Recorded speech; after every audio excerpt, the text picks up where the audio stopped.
Okay, so real talk. I have a friend. We've been friends for years. Smart guy, genuinely. He speaks like 4 languages. Oh, wow. Right? 4 languages. And his English is really good, like impressive good. He reads books in English, watches films without subtitles. Okay, I already feel bad about myself and we're 30 seconds in. Same, honestly. But okay, so he calls me last month and he sounds defeated, like genuinely defeated. And he goes, I don't understand what is happening to me. When I read English, I understand everything. But the moment I'm talking to native speakers, I feel like a complete idiot. Oof, that feeling. And I said, give me an example. What happened? And he goes, someone said to me, I need to pick up my sister from the airport. And I stood there. I know pick, I know up, but together I had nothing. I smiled and nodded like a confused golden retriever. A confused golden retriever. Sam, that is the most accurate description of that feeling I have ever heard in my life. Right? And I think honestly, every single language learner has been that golden retriever at some point. Oh, absolutely. In multiple languages. I've been that golden retriever in French, in Spanish. We've all been there. And the thing is, his problem wasn't his vocabulary, wasn't his grammar, it was phrasal verbs, these little 2 or 3 word combinations that native speakers use constantly without even noticing they're doing it, that make perfectly logical individual words mean something completely unexpected when combined. And it's funny because as a native speaker, you genuinely don't realize you're doing it. Like, Alex, if I told you right now, no phrasal verbs for the rest of the episode, how long do you think you'd last? 30 seconds, maybe. I was gonna say 45, but honestly, 30 feels more accurate. It really does. Okay, welcome back, everyone, to the Linguasphere Academy Podcast. I'm Alex. And I'm Sam, and today, Alex and I are basically saving your English. That's what's happening today. Big promise, Sam. Huge promise, but I stand by it completely because today's topic, 20 essential phrasal verbs for daily English, is one of the most genuinely useful things we've ever covered on this show. Researchers who study spoken English have found that native speakers use phrasal verbs in the majority of their everyday sentences, not occasionally, the majority. Which means if you don't understand phrasal verbs, you're watching the movie but half the subtitles are missing. You get the outline, but you lose all the texture, all the humor, all the human connection. And that is such a lonely feeling. You're nodding, you're smiling, you're performing understanding, but inside you're completely lost. Maya. Yes, okay, so we have to talk about Maya. Maya is someone whose story we're going to weave through this whole episode because honestly, it captures everything we're talking about perfectly. Maya moved from Brazil to Canada a couple of years ago. Her English was solid, genuinely solid. She could hold a conversation, write professional emails, follow along in meetings. Sounds great, right? Sounds great. But then she started working in an office in Toronto, and her colleagues kept saying things like, "Can you follow up on that?" And "Let's wrap this up." And "I'll drop the documents off at your desk." And Maya would nod and smile and then go back to her desk and stare at her screen, having absolutely no idea what she'd just agreed to. The professional nod, the smile, the internal panic. Every single day. And it wasn't her fault. Most language courses just don't treat phrasal verbs seriously enough. You get a chapter, maybe 2, and then you move on. But phrasal verbs aren't a chapter, they're the language. Okay, before we get into the list, let's just quickly cover what a phrasal verb actually is, because I want everyone on solid ground here. A phrasal verb is a verb plus a particle, a little word like up, down, in, out, on, off, after, away, and together they create a completely new meaning that you could never guess from the individual words alone. Like run. Everyone knows running. Legs, speed, exercise, escaping your problems. But run out of means you have nothing left of something. Run into means you met someone unexpectedly. Run away means to escape. Run through means to practice or rehearse. All from the same word, run. None of which you'd guess. Not even slightly. And Sam, I have to say, if someone told me they ran into their ex at the supermarket and I didn't know that phrase, I would be genuinely concerned about the ex's physical health. Are they okay? Did someone call an ambulance? Right, context is everything, which is why today we're not just giving you definitions, we're giving you sentences, situations, real conversations, so your brain can build the right picture for each one. There's also a quick grammar thing worth knowing because it actually helps you use these correctly. Some phrasal verbs are separable, meaning you can put the object after the whole phrase or in the middle. Turn off the light or turn the light off. Both fine. But if you use a pronoun, it, him, her, them, it must go in the middle. Turn it off. You cannot say turn off it. That sounds immediately wrong to every native speaker. Like something is slightly broken about the sentence. Exactly. And then some phrasal verbs are inseparable. Everything stays together no matter what. Look after. She looks after her mother. You cannot say she looks her mother after. That's just not English. Not in any dialect. Not anywhere. Okay, are we ready? Let's go. Number 1, and we are starting at the beginning of literally every single day. Wake up. The one we all have deeply complicated feelings about. So complicated. Wake up means to stop sleeping, to come back from wherever your brain goes at night and return to the world of responsibilities and alarms and emails. Genuinely tragic when you think about it. It really is. I wake up at 6:30 every morning. What time did you wake up today? The noise from outside woke me out at 3 in the morning, and honestly, Alex, I'm still angry about it. I would be too. And grammar note, wake up is separable, but the object is usually a person. She woke me up. Can you wake him up? Pronoun in the middle, always. Wake me up, not wake up me. And the difference between wake up and our next one is really important, because wake up is your brain coming back online. It's consciousness returning, but it does not mean you have moved your body even slightly. Correct. Which brings us to number 2, get up. Get up is the physical act, leaving the bed, putting your feet on the floor, beginning to actually exist in the world in a vertical way. And there can be, I'm speaking from personal experience here, a very significant gap between waking up and getting up. A very long, comfortable, warm gap. I woke up at 7, but I didn't get up until 9, a sentence I have spoken with zero shame many, many times. Get up, breakfast is ready. She finds it really hard to get up on cold mornings.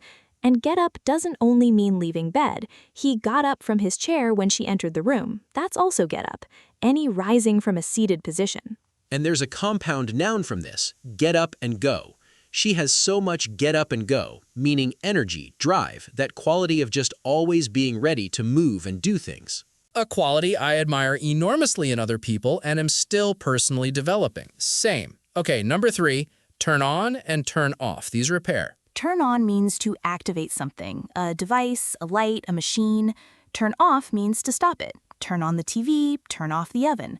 Separable and pronoun in the middle, turn it on, turn it off. And Sam, I know you have something to say about the open the TV thing. I do, because this is a really common mistake, and I want people to know it makes total sense why it happens.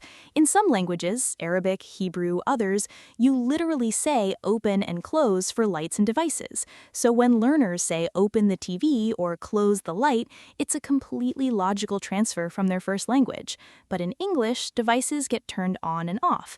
Doors and windows get opened and closed. Good to know the logic behind it. And then turn on and turn off also have figurative meanings. Something turns you off means it repels you or kills your interest. That whole aggressive approach really turns me off.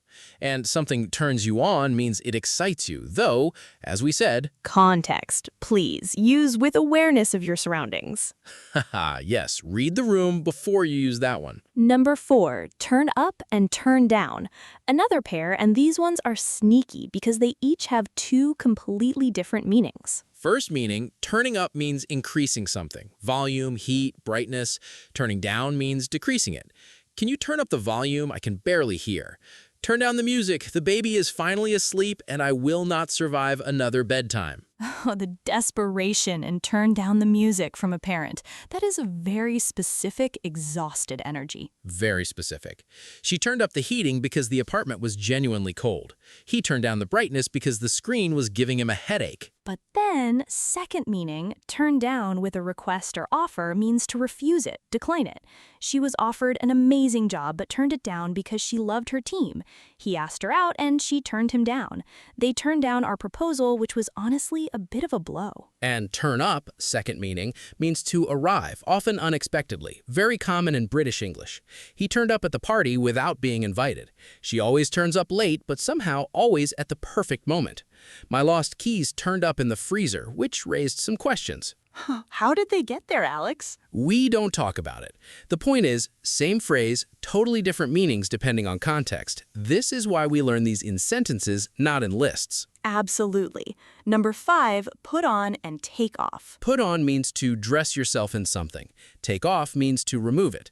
Put on your coat, it's freezing out there. She took off her shoes the moment she got home and physically relaxed her entire body. That is such a specific and universal feeling. Shoes off, day done. Universal human experience. Both separable, put it on, take them off. And take off also means when a plane leaves the ground. Our flight takes off at 9. We took off 40 minutes late, which meant we missed our connection and spent 4 hours in an airport eating overpriced sandwiches. Ugh, the specific misery of that. And then take off also means to suddenly become very successful. Her business really took off once she started posting online. The song took off and nobody saw it coming. And put on, she's putting on an act, means she's pretending. He's put on weight means he's gained weight. They're putting on a show means they're organizing and presenting one. So many lives for 2 very small words. This is English, baby. Number 6, sit down and stand up. Literally what they sound like. Sit down, lower yourself into a seat. Stand up, rise to your feet. Please sit down, the meeting's starting. Everyone stood up when she walked in. She sat down on the sofa after work and did not move for 2 hours. Relatable content. Deeply relatable. But stand up, figuratively, is really important. Stand up for yourself. Defend your own rights. Don't let people walk over you. Stand up for others. Defend people being treated unfairly.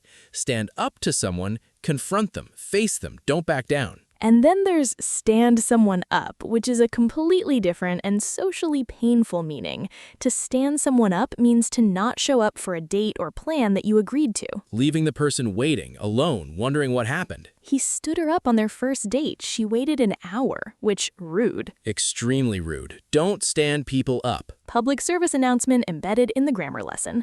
Number 7, come in and go out. Come in means to enter a place, usually moving toward where the speaker is. Come in, the door's open. She knocked and I said, come in. Go out means to leave or to go somewhere socially. We went out for dinner last Friday. Are you going out tonight? Go out with someone means to be in a romantic relationship with them or to go somewhere together. They've been going out for 2 years. Do you want to go out for coffee sometime? Which, context depending, can be very casual or slightly nerve-wracking to say. Haha, true. And come in has this great workplace meaning too. Information comes in. The results just came in. Reports are coming in from across the region. And come in handy, meaning to turn out to be useful. I kept that spare charger and it really came in handy when mine broke. Come in handy. Love that one. File it away. Number 8, get in and get out. Get in means to enter a vehicle, specifically a small one like a car or taxi. Get out means to exit it. Get in the car, we're late. We got out of the taxi and walked the rest of the way. And Sam, this is important. For buses, trains, planes, you use get on and get off, not get in and get out. The distinction is essentially about size and how you board. Small enclosed vehicle, you sit inside, get in, get out. Large vehicle, you walk onto, get on, get off. That is a detail that a lot of courses skip over, and it really matters. It really does. And get in also means to arrive. What time does your flight get in? She got in really late last night. And get into, in admissions, she applied to 3 universities and got into all of them. Did you get in? And get out of means to avoid doing something. He always tries to get out of washing the dishes. How did you get out of that meeting? A skill many people spend years perfecting. Haha. Number 9, and this one is the one that started this whole episode. Pick up. Pick up. The one that confused my 4-language friend. And the reason it confused him is that pick up has so many meanings, it's almost unfair. It really is. First meaning, to lift something from the ground or a surface. Can you pick up that pen you dropped? She picked up the baby from the crib. Second meaning, to collect someone from a place. I'll pick you up from the airport at 8. Can you pick up the kids from school today? This is the one that got my friend. Third meaning, to answer a ringing phone. I called 4 times and he never picked up. Pick up, I know you're there. Guilty as charged sometimes. We've all been there. Fourth meaning, to learn something informally without studying it deliberately. She picked up French just from living in Paris for a year. I picked up a few tricks just from watching him. Fifth meaning, to improve or increase. Business is really picking up now that summer is here. The wind is picking up, we should go inside. And there's pick up the tab, to pay the bill for everyone. He picked up the tab for the whole team dinner, which nobody expected. Lovely when that happens. Very lovely. And pick up where you left off, to continue from the same point after a break or interruption. We picked up where we left off like no time had passed at all. That one always gets me. It's such a warm phrase. It is. Okay, number 10, drop off. The natural partner to pick up. Drop off means to deliver someone or something to a place and then leave. You are not staying. You are delivering and departing. I'll drop the kids off at school on my way to work. Can you drop this package off at the post office? She dropped me off right at the entrance so I wouldn't get wet in the rain. Very considerate. Very. And drop off also means to fall asleep, usually unintentionally.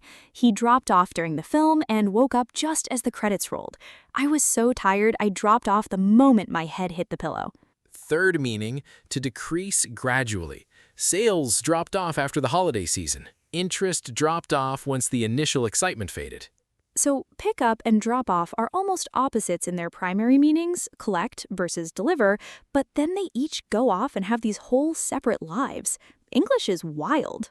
English is genuinely wild. Number 11, look for. Look for means to search for something. You want to find it. You haven't found it yet. That's the whole tension of the phrase. I'm looking for my keys. Have you seen them? She's been looking for her passport all morning, and the taxi arrives in 20 minutes. The specific panic of looking for your passport. Nothing like it. He's been looking for a new job since the company downsized. We're looking for someone with experience in this area. Inseparable. The object always follows. I'm looking for my glasses. Never I'm looking my glasses for. And the beautiful thing Maya told us, once she started learning phrasal verbs deliberately, she started looking for them everywhere, in conversations, in films, in song lyrics. And the moment you start looking for them, you realize they are absolutely everywhere. They were always there. You just didn't have the eyes for them yet. That is such a lovely way to put it. Okay, number 13, find out. Find out means to discover or learn new information, usually through asking, investigating, or having something revealed. I need to find out what time the last bus leaves. She found out about the surprise party and pretended she had no idea anyway. A true professional. The acting skills required. How did you find out where I live? Which, depending on who's saying it, is either sweet or slightly alarming. Completely different vibes depending on context. I found out I got the job this morning and cried at my kitchen table. The investigation is still ongoing. They're trying to find out what actually happened. And there's find out the hard way, meaning you learned something through an unpleasant personal experience instead of being warned. I found out the hard way that you should always read the contract before you sign it. A lesson many of us have learned the hard way. Many of us, indeed. And quick distinction, find out is the moment of discovery, the process. Then after that, you know it. I didn't know she'd resigned until I found out this morning. Finding out is the event, knowing is the state that follows. Great distinction, Sam. Okay, number 14, give up. Give up means to stop trying, to quit, to surrender to the idea that you cannot continue or succeed. Don't give up, you are so close. He gave up learning the guitar after 2 months. She gave up sugar for 30 days and said she felt incredible. After waiting for 45 minutes in the rain, we gave up and went home. I gave up trying to understand the manual and just watched a video instead. The emotional weight of give up is important because it's not neutral. There's always a sense of defeat or resignation. It's not the same as simply stopping or finishing something. I stopped going to the gym is neutral. Maybe your schedule changed. I gave up on the gym. You tried, you struggled, you eventually admitted defeat. And this is one of those phrases that motivational coaches and speakers absolutely love. Never give up. Giving up is not an option. It's become almost a cultural mantra. And Maya, when she was in the thick of learning all these phrasal verbs, there were absolutely days she wanted to give up. Days when every conversation still felt like trying to break a code, but she didn't, and that made everything. It really did. Number 15, give in. Give in. Now, this is different from give up in a really specific way. You give up on your own goal. You give in to someone else's pressure or to your own temptation.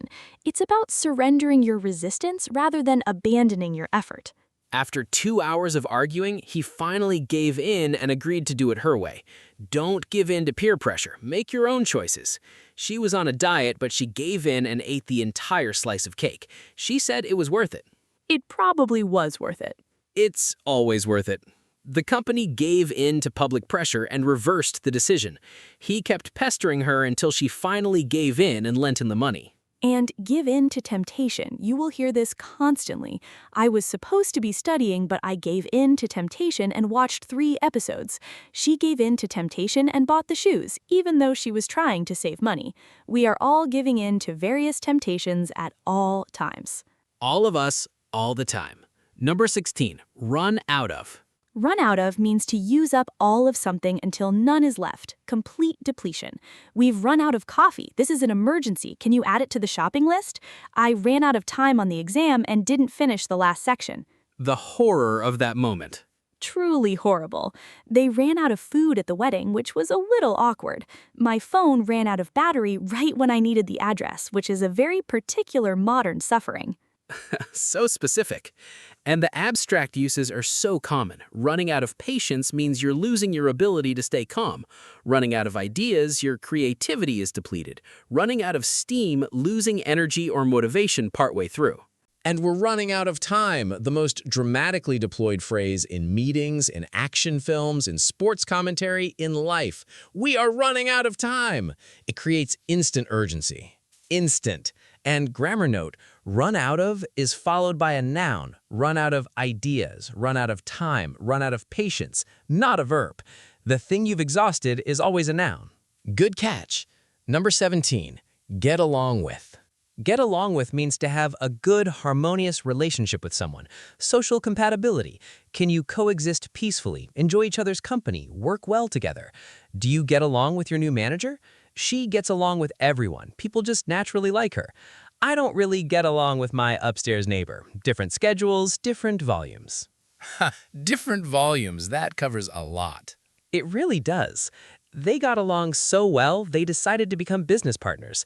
It's important for a team to get along, not just be professionally capable. And you can drop the with when you mean manage or progress. How are you getting along means how are you doing? How's it going?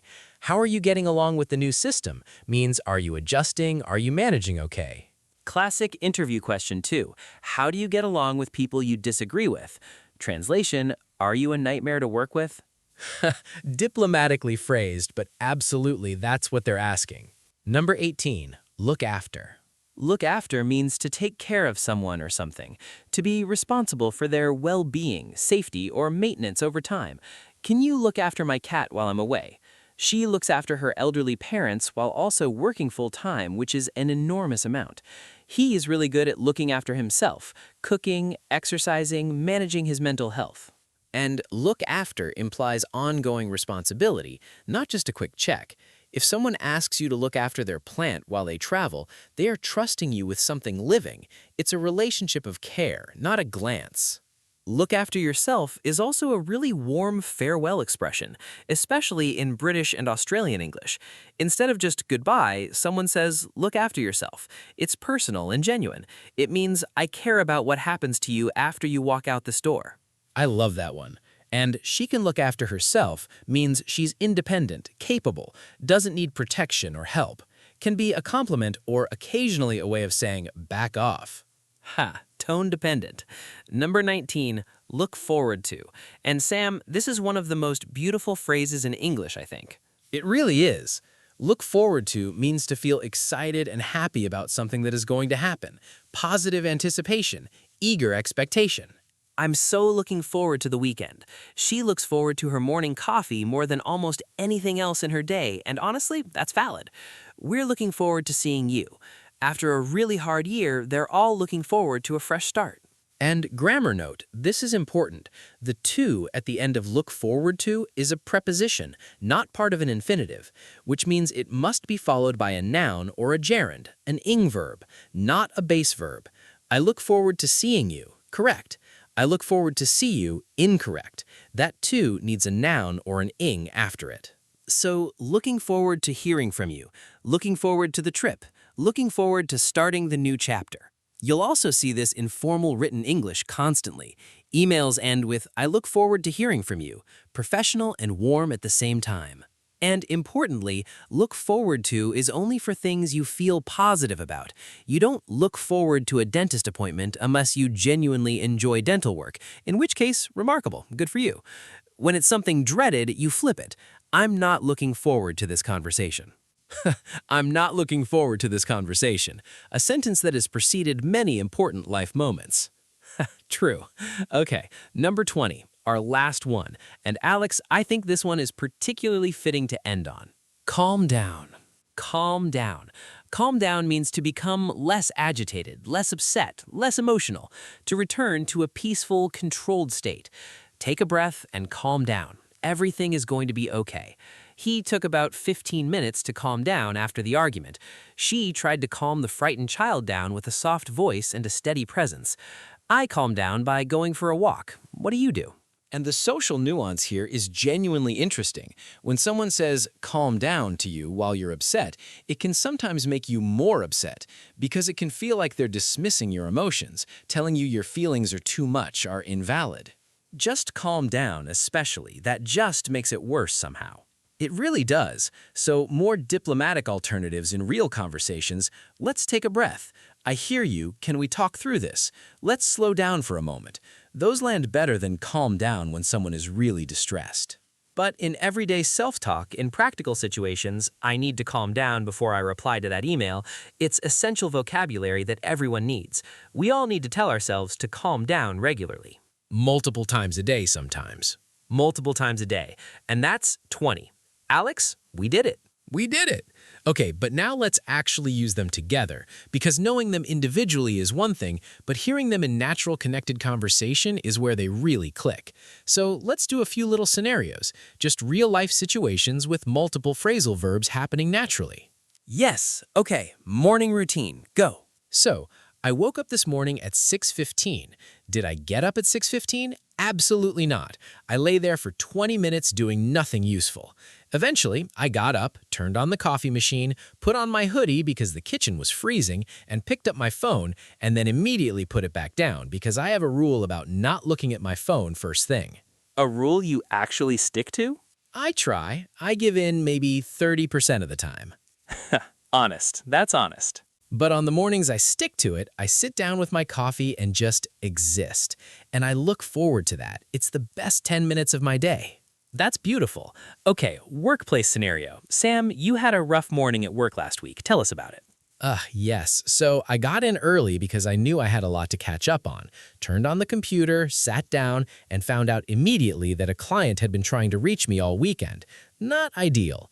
I called back, he didn't pick up. I left a message and then tried to figure out what he might be worried about based on his last email. Did you eventually get along with him okay? Eventually, but honestly, Alex, I'd run out of patience about 40 minutes into the call. He kept going over things we'd already decided, and I had to actively stop myself from saying so.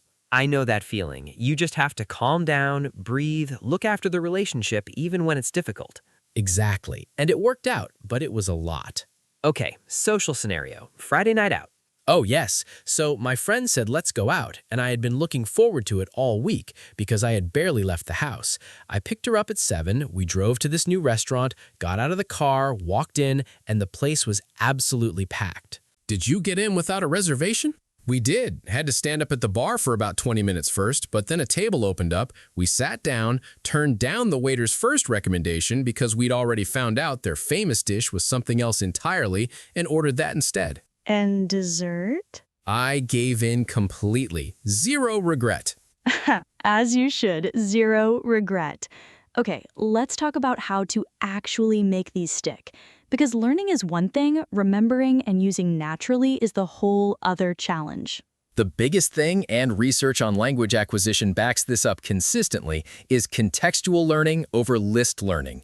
Words and phrases that you learn embedded in a sentence, a story, a situation, they stick far longer than words you learned from a flat definition list. Your brain is a pattern recognition machine. It remembers meaning attached to scene and emotion. So don't just write pick up equals lift something. Write she picked up the sleeping baby and carried her to her room. That scene lives in your memory differently. The second thing, active production. There's a difference between knowing a phrase passively, recognizing it when you hear it, and knowing it actively, using it naturally without thinking. Most learners get stuck in passive recognition. They understand, but they don't produce. The fix is simple and slightly uncomfortable. Make your own sentences about your own life. I ran out of coffee this morning. I'm looking forward to the weekend. I need to figure out what to make for dinner. Personal sentences land differently in your memory because they're true. Third, spaced repetition. Don't try to review everything every day. Learn something, review it the next day, then 3 days later, then a week later, then 2 weeks later. That spacing is what converts short-term memory into long-term memory. There are apps built on this principle. Use them. Fourth, and Maya swears by this, listen for them in the wild. Don't just practice with study materials. When you watch a show, when you listen to a podcast, when you overhear a conversation, hunt for phrasal verbs. And when you spot one you recognize, let yourself feel that little satisfaction. You earned it. That recognition is your brain saying, I know this one. And the more that happens, the more natural everything becomes. Fifth, habit stacking. Attach your phrasal verb practice to something you already do every day. After you brush your teeth, say one sentence out loud with a phrasal verb. After you pour your morning coffee, say another. It doesn't have to be a study session. 2 minutes of active speaking practice attached to an existing habit is worth more than an hour of passive reading once a week. And sixth, the never miss twice rule. You will miss days. Life happens. Don't try to never miss, just never miss twice in a row. Miss one day, forgive yourself, and get straight back to it the next morning. The chain matters more than perfection. Maya did all of this. She started with 5 phrasal verbs, just 5, and put them on sticky notes on her bathroom mirror. Every morning, she'd say one sentence out loud while getting ready. Within a week, those 5 felt automatic. She replaced them with 5 more. Week by week, the list grew. And then something shifted. About 2 months in, she stopped thinking of it as studying. She was just using English, real English, the way her colleagues used it. And one afternoon in a meeting, her manager said something about the team running out of road on a particular strategy. And Maya not only understood it instantly, she responded. She said, I agree. Let's figure out a lighter approach and see how it takes off before we commit to something bigger. And her manager looked at her and said, that's a really good point, Maya. Not, that's impressive for someone who isn't a native speaker. Just, that's a good point, full stop. She was just a person in the room, contributing. And that is what phrasal verbs give you. Not just comprehension, not just accuracy, connection. You become part of the conversation. You stop translating and start participating. Maya told us later, I wasn't a different person. I wasn't suddenly smarter. I was just finally using the same language as everyone around me. And when you do that, people stop seeing you as foreign and start seeing you as a colleague, a friend, a person. That hit me when she said that.